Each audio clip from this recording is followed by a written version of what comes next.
Hi guys, it's Looch.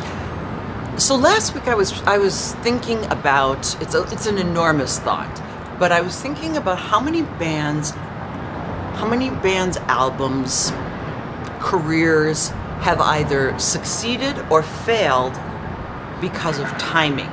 And the thing that makes that so elusive is that clearly no one has any control over timing. And whose careers has it helped and whose has it hurt? And I mean, I could think of a couple of bands where I felt like, well, maybe they were a little too ahead of their time. But then I checked myself and I thought, well, maybe, Luch, these are just bands that you love that just never made it big. And that's why I'm thinking that. But Big Star is a band that comes to mind. That when they were making music in, the early 1970s, they were getting all this critical acclaim. Nobody could get their hands on their record in Europe. And it was only then 10, 15 years later that the sort of alternative bands of the 80s sort of glommed on.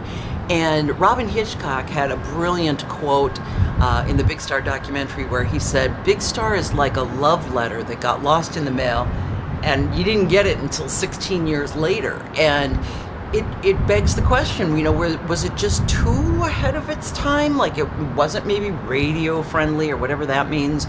I was also thinking about PJ Harvey, because what if PJ Harvey had made her first record with Jack White? Because her aesthetic and style of the sort of do-it-yourself, kind of like just stomp box blues stuff, maybe people just weren't ready for that then. And maybe she could have been huge now if she had been 20 years later.